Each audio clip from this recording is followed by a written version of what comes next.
எல்லாரும் சூப்பரா இருப்பீங்க நம்புறேன். சோ நானும் வந்து நல்ல சூப்பராக இருக்கிறேன்.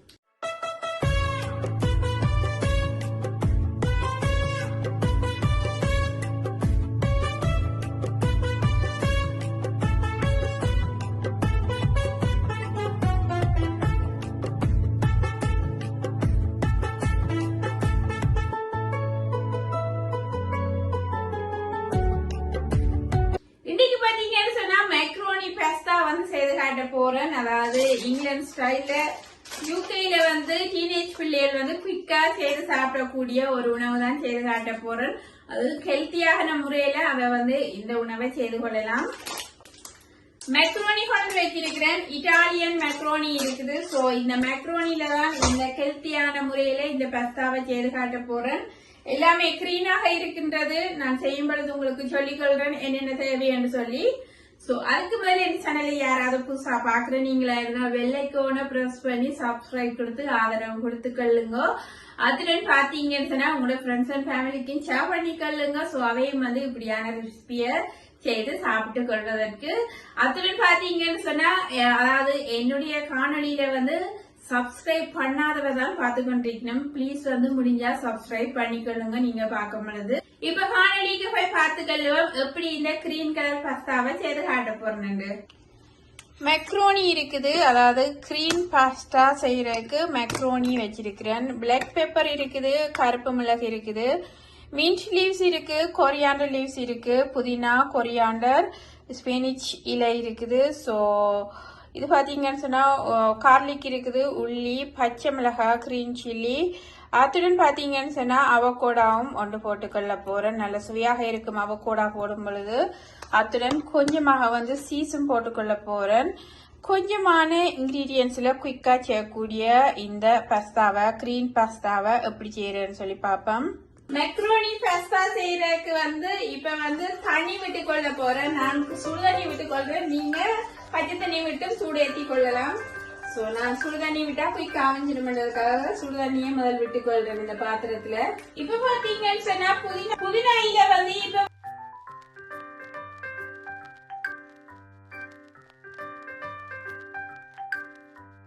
வந்து இந்த அதாவது கிரீன் வகை எல்லாத்தையும் வந்து அரைச்சு கொள்ள போறேன். சோ வந்து 2 இப்படி புதினா இலை வந்து போட்டுக்கொள்றேன். கொஞ்சமா வந்து கொத்தமல்லி இலை போட்டுக்கொள்றேன். So mint leaves and coriander leaves வந்து ஆட் பண்ணிக்கொள்றேன். இது பாத்தீங்கன்னு சொன்னா ஸ்பினிச் கீரை வந்து போட்டுக்கொள்றேன். அதாவது முளைக்கீரைன்னு சொல்லி கொள்வோம். ஆனா இது வந்து இங்கிலீஷ் கீரை. சோ அத்துடன் பாத்தீங்கன்னு சொன்னா கார்லிக் வந்து ஆட் பண்ணிக்கொள்றேன். சோ கார்லிக் போட்டுக்கொள்றேன். இது வந்து 2 பச்சை மிளகாய் உரைப்புக்கு போட்டுக்கொள்றேன். கண்டிப்பா உரைப்பு தேவைதானே எங்களுக்கு. சோ அத்துடன் பாத்தீங்கன்னு சொன்னா கருப்பு மிளகு அதாவது பிளாக் பெப்பர் வந்து கொஞ்சமா போட்டுக்கொள்றேன். இது பாத்தீங்கன்னு சொன்னா உரைப்ப கொடுக்கறதான். சோ அதனால இதையும் போட்டுக்கொள்றேன். தண்ணி வந்து கொதித்து விட்டது. சோ இதுக்கு கொஞ்சம் உப்பு போட்டுக்கொள்றேன். இந்த கொதிக்கிற தண்ணிக்கு கொஞ்சமா உப்பு போட்டுக்கொள்ளணும். கணக்கு உப்பு போட்டுக்கொள்ள கூடாது, கொஞ்சமா உப்பு போட்டுக்கொள்ளணும். இப்ப வந்து இந்த மெக்ரோனி பாஸ்தாவை இதுக்குள்ள கொட்டிக்கொள்றேன்.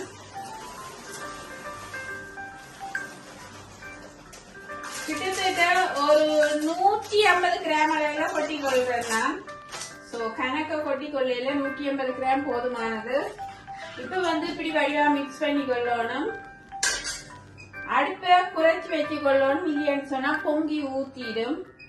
அவகோடா இருக்குது. சோ இந்த அவகோடாவை வெட்டி கொள்ள போறேன். அவகோடாவை போட்டுதான் இந்த பாஸ்தா செய்ய வேணும். அப்பதான் நல்ல சுவையாக இருக்கும்.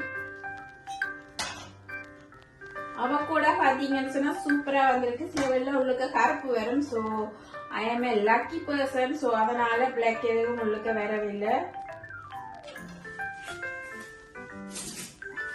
இப்ப இந்த அவகோடாவை இப்படி இருக்குல்ல போட்டுக்கொள்றேன்.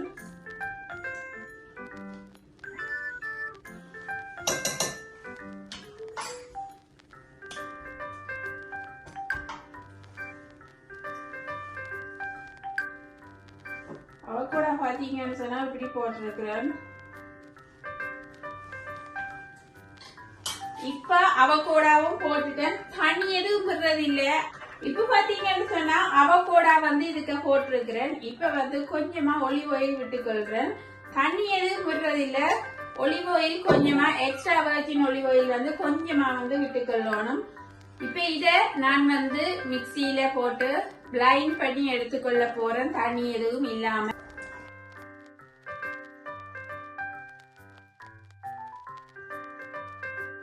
இப்ப பாத்தீங்கன்னு சொன்னா பாஸ்தா வந்து நன்றாகவே அவிந்து விட்டது. சோ அவிஞ்சிட்டது நல்லா பாத்தீங்கன்னு சொன்னா இருக்கு. நல்லா கரைய அவிச்சு கொள்ள கூடாது. பாஸ்தா அவியறதுக்கு 8ல இருந்து 10 நிமிடங்கள் தேவை. சோ 8 இல்லைன்னு சொன்னா 9, 10 அதுக்குள்ள நீங்க அவிச்சு எடுத்துக்கொள்ள வேணும். சோ இப்ப நான் அடுப்பை டர்ன் ஆஃப் பண்ணிட்டேன். இப்ப இந்த அடுப்பை வந்து ஆன் பண்ணி கொள்றேன். சோ இந்த அடுப்புல பாத்தீங்கன்னு சொன்னா கொஞ்சமா வந்து ஒலிவ் ஆயில் வந்து விட்டுக்கொள்றேன். இது வந்து எக்ஸ்ட்ரா வர்ஜின் ஒலிவ் ஆயில் தான் விட்டுக்கொள்றேன். ஒரு 1.5 டீஸ்பூன் அளவில் விட்டுக்கொள்றேன். அரைக்கப்பட்ட கிரீம் சோஸ் பாத்தீங்கன்னு சொன்னா இப்படி இருக்கு, அமேசிங்கா இருக்குது. இப்ப ஒலிவ் ஆயில விட்டுட்டு பாத்தீங்கன்னு சொன்னா இந்த அடிச்சு வச்சிருக்கிற இந்த பேஸ்ட் இருக்கு தானே, கிரீம் பேஸ்ட், அதை வந்து இதுக்குள்ள போட்டுக்கொள்றேன்.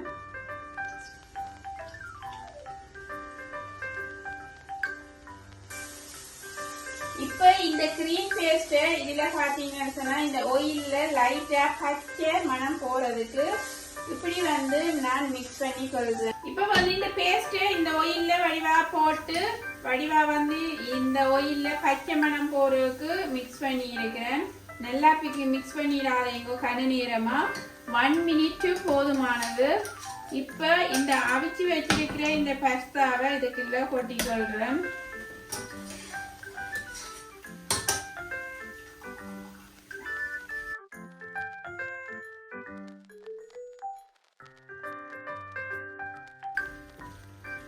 பாத்தீங்கன்னா சொன்னா பாஸ்தா வந்து இப்படி இருக்கு.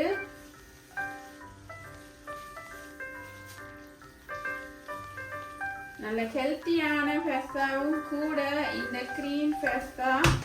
இப்ப பாத்தீங்கன்னு சொன்னா சீஸ் வந்து மேலுக்கு போட்டுக்கொள்றேன்.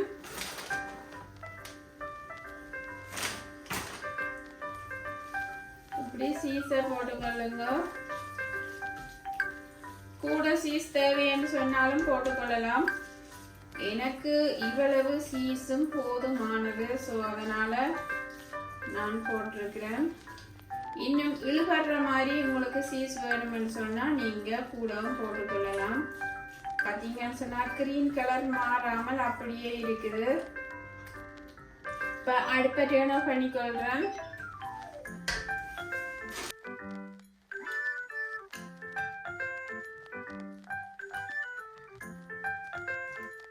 சீஸ் எல்லாம் மெல்ட் பண்ணப்பட்டிருக்கு. உரைக்குது பச்சை மிளகாய் போட்டு. இந்த சோஸ் பாத்தீங்கன்னு சொன்னா வீட்டுல வந்து சிம்பிளா செய்யக்கூடிய சோஸ் சூப்பரா இருக்கு. சூப்பரான முறையில மேக்ரோனி பாஸ்தா செய்திருக்கிறேன். நல்ல சீசியா வந்து இப்படி இழுபட்டு கொண்டிருக்குது. கலர் பாத்தீங்கன்னு சொன்னா லஞ்சுக்கு செய்து டின்னருக்கு கூடி கொண்டு போய் சாப்பிட்டு கொள்ளக்கூடியது. கலர் அப்படியே பெர்ஃபெக்டா இருக்கும், கலர் சேஞ்ச் பண்ணாது. ஏன்னு சொன்னா அதுக்கு போட்ட இன்கிரீடியன்ஸ் வந்து எல்லாமே வந்து கலரை மாற்ற மாட்டுது. நீங்க லெமன் ஜூஸ் கூடி ஆட் பண்ண தேவையில்லை. ஸோ அப்படி வந்து பெர்ஃபெக்டான கிரீம் கலர்ல இருக்கக்கூடிய ஒரு ஹெல்த்தியான மேக்ரோனி பாஸ்தா தான் இது. நல்ல ஒரு அயன் நிறைந்தது. அதே நேரம் வந்து சீஸ் எல்லாம் போட்டு இது வந்து வெஜிடபிள் ரகத்தை சேர்ந்தது இந்த மீல்.